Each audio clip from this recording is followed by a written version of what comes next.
जो हमारे हिंदुस्तान में एक एजुकेशन सिस्टम का बहुत बड़ा ट्रैप है। छवि ऐसे जा रही है कि सुसाइडल केसेस कोटा में बढ़ रहे हैं और मैं ये कह सकता हूँ कि एक सेंसिटिव टॉपिक भी हो सकता है। सारे जो गाइड हैं, जो कोच हैं, वो भी ये कहते रहते हैं कि भाई पहले बच्चे का इंटरेस्ट देखो फिर फैसला करो। भाई इंटरेस्ट मत देखो। मैंने इतने सारे बच्चों की काउंसलिंग की है, एक बच्चे ने भी ये एक्सेप्ट नहीं किया। लेकिन कहते हैं ना कि सोशल मीडिया पे थोड़ा एक्टिव होना, ज़्यादा पढ़ना लिखना, लोगों ने पता नहीं एक स्ट्रेस नाम की एक चिड़िया बना दी है, जो कि वास्तव में सर ये चीज़ होती है या सिर्फ एक माइंड का परसेप्शन है। हेलो मित्रों, कैसे हैं आप? मैं अजय सिंह एक बार फिर से आपका हार्दिक स्वागत और अभिनंदन करता हूं हमारे आज की इस पॉडकास्ट सीरीज में। तो जैसा कि आज हम आपसे बात करने वाले हैं बहुत ही डिफरेंट टॉपिक पे, और मैं ये कह सकता हूं कि एक सेंसिटिव टॉपिक भी हो सकता है। आज हम बात करने वाले हैं वो बच्चे जो कोटा सिटी में आकर आईआईटी की तैयारी करते हैं, नीट की प्रिपरेशन करते हैं, उनके ही उपलक्ष्य में चीज़ें रहेंगी कि किस तरह से जो है वो बच्चे यहाँ पर आते हैं और किन चीज़ों से उनको जूझना पड़ता है।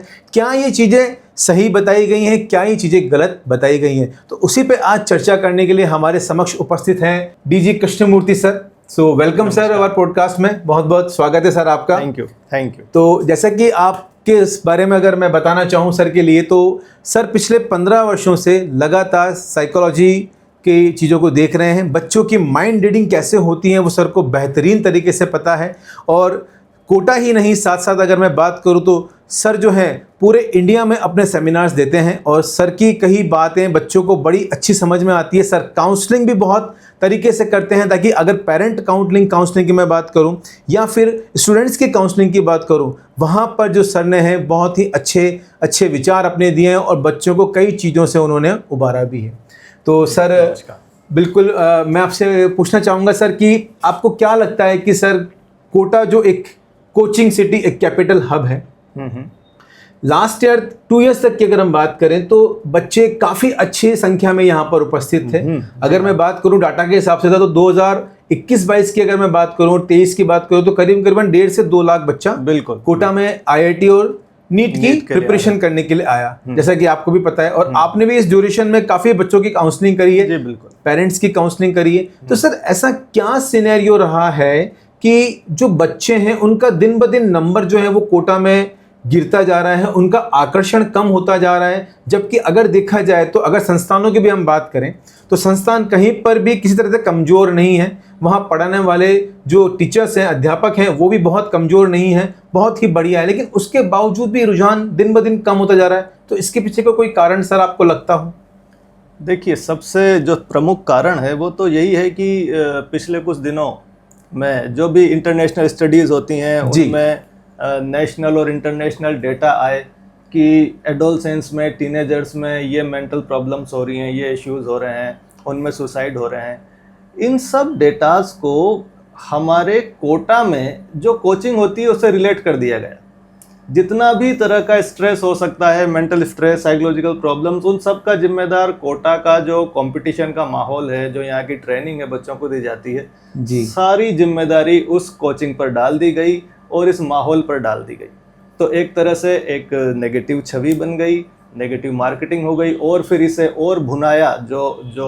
जो संस्थाएं या जो भी हाउस ये चाहते थे कि ये बिज़नेस है कोटा के बाहर शिफ्ट हो, इन्होंने इसे और ज़्यादा भुनाया। अब और ज़्यादा भुनाया तो उसका थोड़ा बहुत असर तो हुआ है, लेकिन फिर भी मैं होपफुल हूँ, आगे जाके सब कुछ अच्छा ही होने वाला है। बिल्कुल सर, बिल्कुल। तो सर जैसे जो भी बच्चे नीट की प्रिपरेशन करने के लिए यहाँ पर आ रहे हैं जी, जैसे मैं अगर जेईई के बच्चों की बात करूँ तो उन पे नीट के बच्चों के कंपैरिजन में ज़्यादा प्रेशर होता है। लेकिन ऐसे कहते हैं कि आईआईटी संस्थान में दाखिला लेना अपने आप में एक अचीवमेंट होता है। काफ़ी टफ एग्जाम माना जाता है, वर्ल्ड का कहते हैं इंडिया लेवल का तो बहुत टफेस्ट एग्जाम है जेईई। अगर नीट के कंपैरिजन में बात करूँ तो सर क्या ये स्ट्रेस नाम की जो बच्चों में आजकल बड़ी चीज़ बनी हुई है? क्योंकि जहाँ तक सर मैं अपनी बात करूँ, जब मैं पढ़ा करता था तो मैं नहीं जानता था स्ट्रेस नाम की कौन सी चिड़िया होती है। बिल्कुल सही। लेकिन कहते हैं ना कि सोशल मीडिया पे थोड़ा एक्टिव होना, ज़्यादा पढ़ना लिखना, लोगों ने पता नहीं एक स्ट्रेस नाम की एक चिड़िया बना दी है, जो कि वास्तव में सर ये चीज़ होती है या सिर्फ एक माइंड का परसेप्शन है?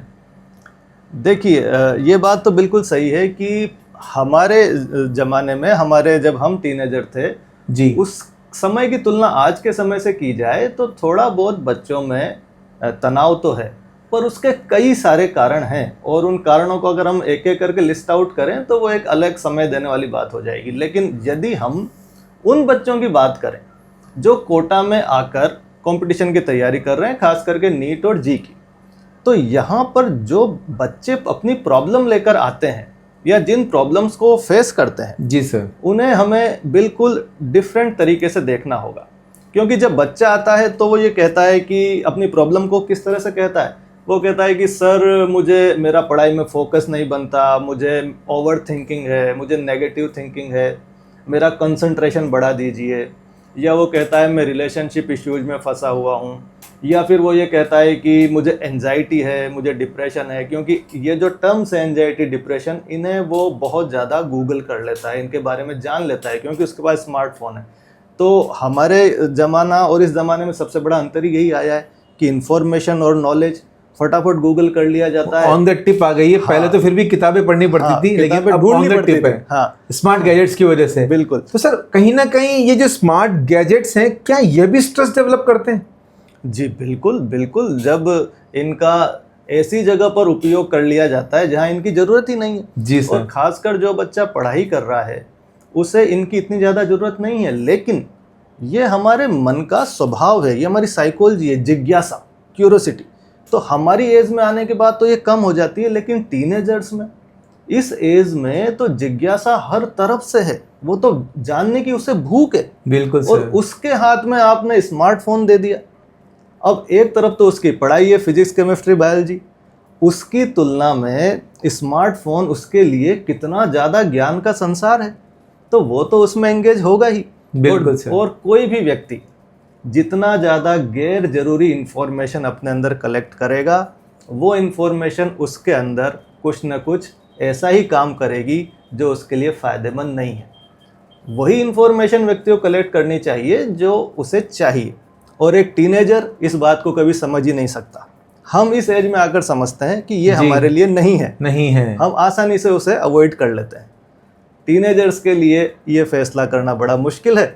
उसे तो सब कुछ चाहिए, सारा ज्ञान, सारी नॉलेज, क्योंकि उम्र ही ऐसी है, उसमें उसका कोई दोष नहीं है। ये सॉफ्टवेयर भगवान ने बनाया है, ये उम्र ही ऐसी है। बिल्कुल सही बात है, उम्र ही ऐसी है। उसे ज़्यादा से ज़्यादा सीखना है, क्योंकि वो तैयारी कर रहा है आगे भविष्य में अपनी युवावस्था में इसी दुनिया में उसे रहना है। तो ये उसके अंदर इनबिल्ट है बाय डिफॉल्ट, जिसे हम कहें क्यूरियोसिटी जो है वो पनपती रहेगी, वो पनपेगी, क्योंकि वो कुछ डिसाइडेड नहीं है ना, वहाँ पर डिसाइड नहीं है, कैरियर डिसाइड नहीं है। आगे जाके क्या जॉब प्रोफाइल रहेगी, आईआईटी क्रैक होगी या नहीं होगी, नीट क्रैक होगी या नहीं होगी, सब सपना लेकर आते हैं, लेकिन सीटें लिमिटेड है ना। तो ये सब चीज़ें रहती है। तो मतलब सर अगर इस चीज़ को भी अपन लेके चलें तो क्या इन चीज़ों को लेकर भी एक स्ट्रेस डेवलप होता है? हाँ जी बिल्कुल होता है। जैसा मैंने कहा ना कि बच्चा जो प्रॉब्लम्स लेकर आता है, उनके पीछे की जो साइकोलॉजिकल प्रॉब्लम्स हैं, हमें उन पर ध्यान देना होगा, तो हम बच्चे के स्ट्रेस को सही से समझ पाएंगे। ठीक और है। हम मतलब कौन? हम मतलब जो टीचर्स हैं, मेंटोर्स हैं, मेरे जैसे प्रोफेशनल हैं, उन सबको ये बात समझनी होगी कि बच्चा अपनी प्रॉब्लम को अलग दृष्टि से देख रहा है जी, लेकिन उसके पीछे की जो प्रॉब्लम है वो है होम सिकनेस। मैंने इतने सारे बच्चों की काउंसलिंग की है, एक बच्चे ने भी ये एक्सेप्ट नहीं किया कि उसे होम सिकनेस है। क्योंकि इस एज में बच्चा सोचता है कि नहीं, मैं तो सर रह लेता हूँ, मुझे कोई दिक्कत नहीं है, लेकिन अंदर ही अंदर वो अकेलापन फील करता है, वो महसूस करता है। और इसी तरह और भी कई प्रॉब्लम है, जैसे कि यहाँ पर जो कंपटीशन का माहौल है, जो प्रेशर उसके ऊपर आता है। कोई बच्चा मेरे पास आके ये नहीं कहता है कि सर मैं इस कंपटीशन से परेशान हूँ, कोई ये नहीं कहता है कि सर मैं इस भीड़ में जो मैं इतनी सारी देखता हूँ बच्चों की, उससे मुझे डर लगता है। बच्चा कहेगा कि सर मुझे एंजाइटी रहती है, मुझे नींद नहीं आती। वो अपनी प्रॉब्लम को इस तरह से देखता है। मतलब बच्चा खुल के अपनी बात नहीं कहता है और कहीं ना कहीं उस तरह से नहीं कहता है जो उसे कहनी चाहिए। वो एक्सेप्ट ही नहीं करता है। और जब एक्सेप्ट नहीं करता है तो जैसा आपने कहा कि वो स्ट्रेस अंदर ही अंदर बिल्डअप होता रहता है, पाइल्ड अप होता रहता है। और अल्टीमेटली फिर आगे चल के वो किसी एंजाइटी, डिप्रेशन में कन्वर्ट होता है। अच्छा, बिल्कुल सर, आपने बिल्कुल कहते हैं ना कि वो बाल की खाल पकड़ने वाला आपने एक लॉजिक पॉइंट दिया है सर। इससे एक चीज़ मेरे दिमाग में आती है, तो अब जैसे अगर मैं छवि की बात करूं, छवि ऐसे जा रही है कि सुसाइडल केसेस कोटा में बढ़ रहे हैं ड्यू टू द स्ट्रेस। तो सर क्या आपने जो अभी ये चीजें बताई है, ये कहीं ना कहीं क्या इस सुसाइडल पॉइंट पे कहीं इंडिकेट करती है? बिल्कुल नहीं, मैं ऐसा बिल्कुल नहीं मानता। और इस बात पर सभी को ध्यान देना चाहिए कि जो सुसाइड के केस हैं, कोई बच्चा टीन एज में अगर ये फैसला करता है कि उसे अब नहीं जीना है, उसे अपने जीवन को ख़त्म कर देना है, तो ये बिल्कुल एक्सट्रीम केस है। इसके बिल्कुल अलग फैक्टर हैं। जबकि स्ट्रेस, एंजाइटी या थोड़ी घबराहट या पढ़ाई का प्रेशर, ये बिल्कुल अलग चीज़ है। ये सब में हो सकता है, किसी में थोड़ा, किसी में ज़्यादा, मुझ में, इनमें कभी भी स्ट्रेस आ सकता है। लेकिन क्या इसका मतलब ये है कि हम ये फैसला कर लेते हैं कि मुझे अब नहीं जीना? ऐसा बिल्कुल नहीं है। तो फिर जब सुसाइड की बात की जा रही है, ये एक्सट्रीम पोजीशन तब बनती है जी, जब बच्चे के मन में ये आ जाए कि मैं किसी लायक ही नहीं हूँ, मैं कल सुबह उठकर दुनिया को क्या मुंह दिखाऊंगा, मैं फेस ही नहीं कर सकता, मेरे करने के लिए अब कुछ बचा ही नहीं इस दुनिया में, मैं किसी लायक ही नहीं हूँ, मैं अपने पेरेंट्स को क्या मुंह दिखाऊंगा, माता पिता को कैसे फेस करूँगा, इस दुनिया को कैसे फेस करूँगा। वो हर जगह से अपने आप को लूजर समझता है। उसे ऐसा लगता है कि ऐसा कोई काम, बेहतर काम नहीं है जिसे मैं कर सकता हूँ। और ये निराशा उसके अंदर ही अंदर इस लेवल तक पनप जाती है कि वो अपने जीवन को ख़त्म कर देता है। अब आप पूछें कि सर तो इसका सबसे बड़ा फैक्टर क्या है, क्या वो कारण होता है, मैं वही पूछने वाला था आपसे, इस जगह पर पहुंच जाता है। अब देखिए, वैसे तो कई स्टेक होल्डर्स हैं। अगर मैं कहूँ कि पूरी सोसाइटी ही कहीं ना कहीं जिम्मेदार है, तो ये फैसला नहीं हो पाएगा कि हम किसकी तरफ बंदूक कर रहे हैं, कौन जिम्मेदार है। लेकिन जी, जो सबसे ज़्यादा जिम्मेदार हैं वो है उसके पेरेंट्स, उसके माता पिता। आपने ज़रूर ये देखा होगा, ज़्यादातर बच्चे, अधिकांश जिन्होंने सुसाइड लेटर लिखा है, उन्होंने साफ साफ उसमें यही लिखा है, पापा आई एम सॉरी। बिल्कुल सर। बच्चे ने अपने पेरेंट्स को एड्रेस करके ही कुछ ना कुछ लिखा है। बिल्कुल सर। क्योंकि इस एज में वो बच्चा अपने माता पिता से ही सबसे ज़्यादा कनेक्टेड होता है, पिता के लिए ही रिस्पॉन्सिबल होता है। मैंने इतने बच्चों से बात की है, ज़्यादातर बच्चों की जो उनसे पूछा जाए कि तुम क्यों रैंक लाना चाहते हो, अपने पापा को प्राउड फील करवाने के लिए, एक ही जवाब उनके अंदर से निकलता है। बिल्कुल सर। तो सबसे ज़्यादा बॉन्डिंग, अटैचमेंट अगर पेरेंट्स से है, और पेरेंट्स ही जब उसे लगता है कि अब वो मेरे साथ नहीं खड़े हैं, जी सर, अब मैं पेरेंट्स को कैसे फेस करूँगा, तो अल्टीमेटली वो ये फैसला करता है। तो जो अदर स्ट्रेस हैं, लोग अलग अलग इससे जैसे कहते हैं ना कि किसी के ऊपर ठीक रहा फोड़ना। जी सर, कि भाई ये तो स्ट्रेस की वजह से कंपटीशन ज़्यादा है और ये ऐसा, इन सब की वजह मैं नहीं मानता। जो घटना घट गई है उसको एकदम से अलग कर देना कि भाई ये तो इसकी किस्मत में था। हाँ, और अगर हम अलग कर देंगे तो हम उसको सॉल्व कैसे करेंगे? बिल्कुल सही बात है। हम उस प्रॉब्लम को एड्रेस कैसे करेंगे?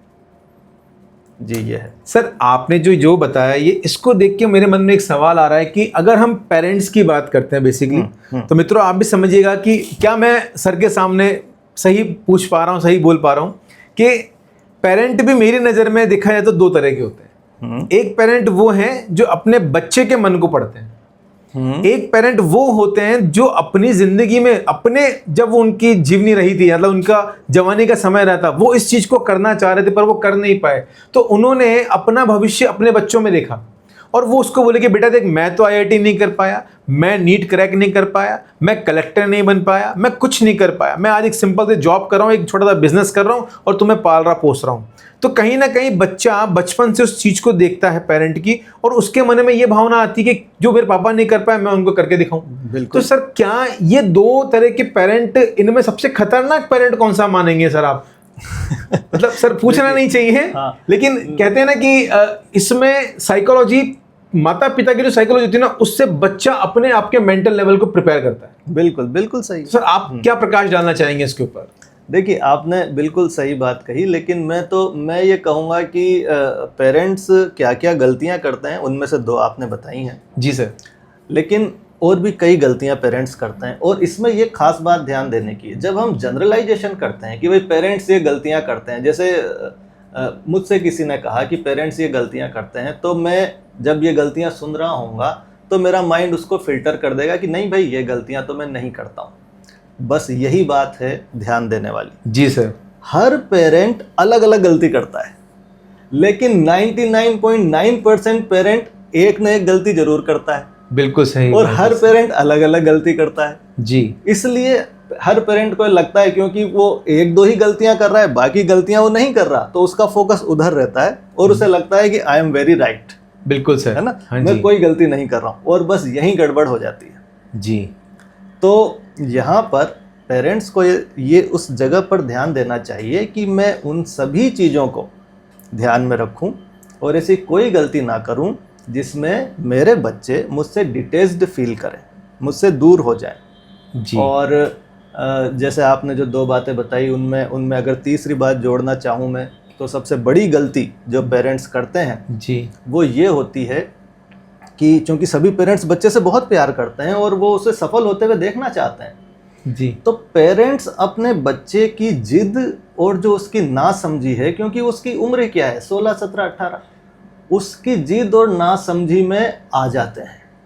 बच्चा ये कहता है कि मेरा इंटरेस्ट है पापा, और मैं तो एक बार और मुझे मौका दो। बिल्कुल सही बात है। अब ये इंटरेस्ट ऐसा भ्रम है, आप यकीन नहीं करेंगे। बच्चा ये कहता है कि सर मेरा मेडिकल में इंटरेस्ट है, मेरा डॉक्टरी में इंटरेस्ट है। जी। भाई अगर किसी बच्चे को 14-15 साल के बच्चे को ये लगता है कि उसे सर्जरी करना या मरीजों को देखना पसंद है, अच्छी बात है, लेकिन अभी तो तुझे 3 साल अभी थोड़ी मरीज देखने हैं। अभी तो भाई तुझे केमिस्ट्री भी पढ़नी है, फिजिक्स भी पढ़नी है। सही तो बात है। इंटरेस्ट अगर उसमें डॉक्टरी में है तो लेकिन अभी थोड़ी काम आ रहा है। जी जी जी जी। तो यहाँ पर इंटरेस्ट वर्ड बड़ा भ्रामक है।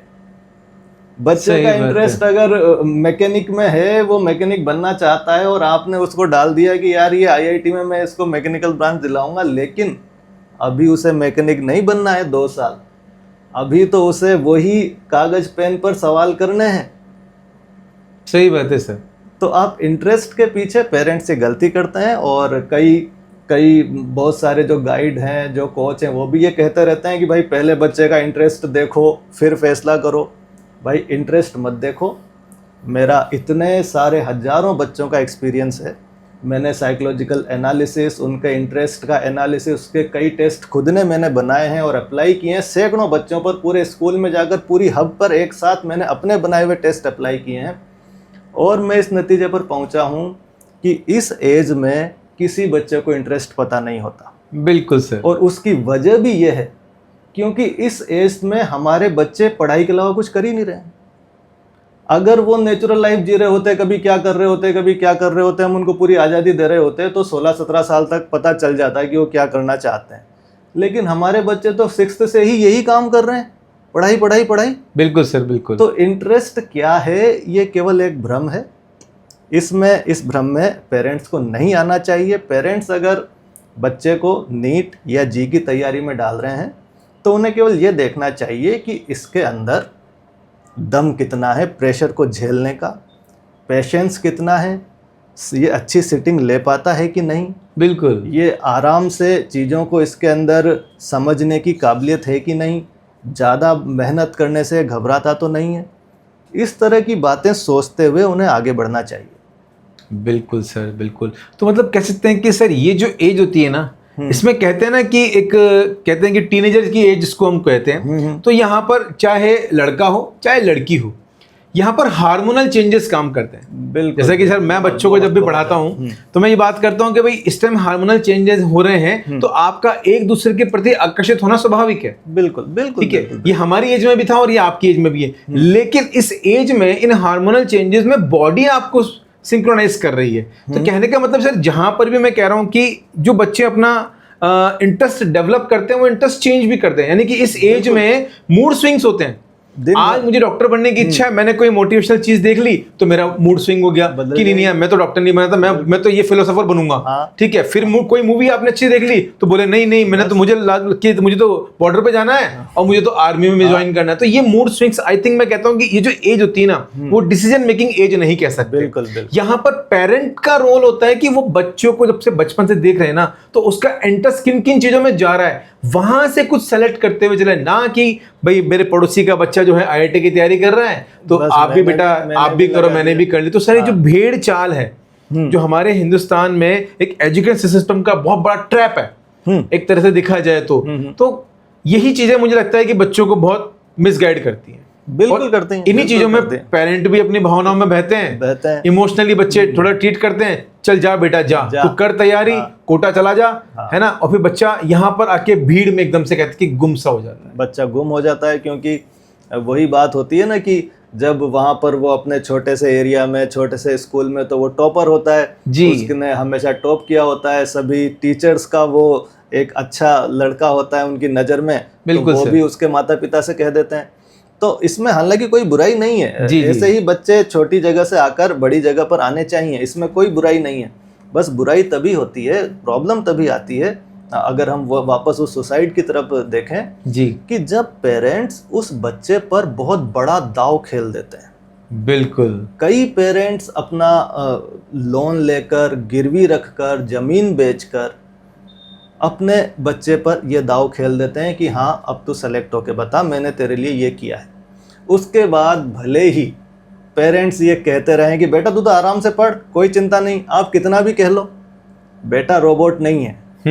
इस एज में वो बहुत समझदार है। पहला दाव तो आप पहले ही खेल चुके हो कि देख मैं तेरे पे इतना पैसा खर्च कर रहा हूं। तो उसके लिए ये अपने आप ही लाइफ एंड डेथ का मैटर बन गया। बिल्कुल, क्योंकि सस्टेन करना है। बिल्कुल, पापा ने सब कुछ लगा दिया, अब अगर फेल हो जाऊंगा तो पापा को शक्ल कैसे दिखाऊंगा। मैंने कहा ना, बच्चा इतना प्रेम करता है, वो पापा को, मम्मी को दुखी करना ही नहीं चाहता, वो बिल्कुल दुखी नहीं देख सकता। बिल्कुल सही बात है सर। तो अगर आप इतना बड़ा दांव खेल जाएंगे तो बच्चा कैसे पढ़ाई करेगा, उसका प्रेशर तो बहुत बढ़ जाएगा। और प्रेशर में पढ़ाई कैसे होगी?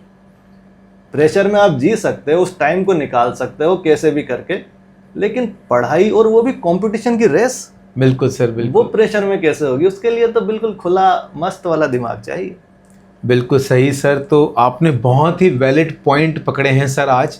तो मित्रों, मैं आपसे यही कहना चाहूँगा कि देखिए, जो भी अपना माइंडसेट बना के बच्चे आ रहे हैं किसी भी कंपटीशन की तैयारी करने के लिए, तो एक तो माहौल कहते हैं ना कि खुशनुमा उनके लिए तब होना चाहिए जब उनका इंटरेस्ट हो। और ऐसा नहीं कि किसी का इंटरेस्ट नहीं होता तो वो उस एग्ज़ाम को फाइट करने की कैपेबिलिटी नहीं रखता, नहीं, इंटरेस्ट डेवलप भी हो जाता है। किसी को अपना कहते हैं ना कि किसी को देख के डेवलप हो जाता है, कोई अच्छा कर रहा है तो उसको देख के इच्छा जागृत हो जाती है कि हाँ मैं भी इसकी तरह बहुत अच्छा करूँ। तो सर कहते हैं ना कि आप हमेशा कहते हैं कि किसी से जलो मत, उससे आगे बढ़ने की रीस करो।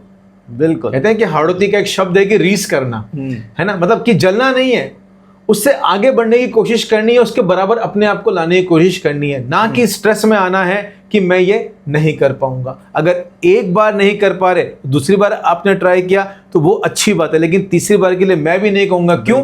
क्योंकि वहां पर फिर आप इनसिक्योरिटी फील करना शुरू करते हो, फिर आपको लगता है कि अब इसके अलावा मैं और कुछ नहीं कर सकता। तो ऊपर वाले ने भी सबको जब एक समान नहीं बनाया, केवल शरीर एक समान दिया है, रंग रूप काया सब कुछ अलग है, तो आप ये क्यों सोच लेते हैं कि जिस कंपटीशन को आप देने जा रहे हैं उसके अलावा किसी और फील्ड में आपका भविष्य नहीं है। बिल्कुल। तो बिल्कुल। सर, जहाँ तक आप ही की बात है, आप ही के कहे हुए शब्द हैं जो हम सुनते आ रहे हैं और इनको अमल करते हुए आ रहे हैं, तो सर आज के इस अंतिम वीडियो के पार्ट में, अंतिम क्षण में आप क्या कहना चाहेंगे बच्चों को? कोई एक आप सुविचार देना चाहें अपनी तरफ से?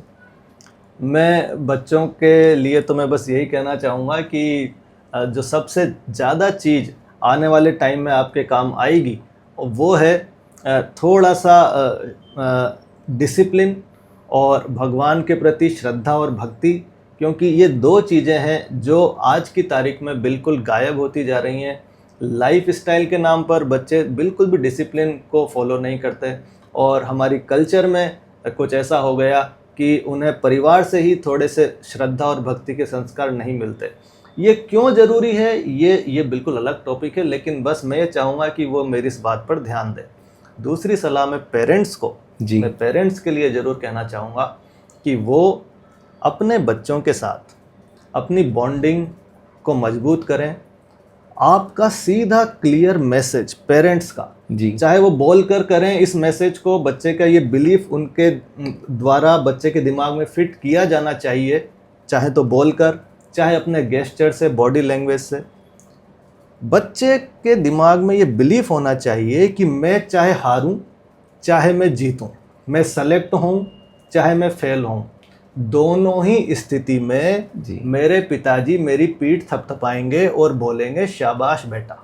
बिल्कुल सही बात है सर। ये बिलीफ अगर बच्चों के दिमाग में है तो फिर आपकी सारी समस्या खत्म। बहुत ही सुंदर सर, बहुत ही सुंदर विचार आपने व्यक्त किया। तो सर बस बच्चों, आज सर से हम सेशन में यहीं पर विदा लेते हैं और सर से और बातें चलती रहेंगी हमारी, मिलेंगे अगले सेशन में। तब तक के लिए बहुत बहुत धन्यवाद सर। जी, थैंक यू वेरी मच। आपने मुझे बुलाया, मुझे सुना, बहुत बहुत धन्यवाद।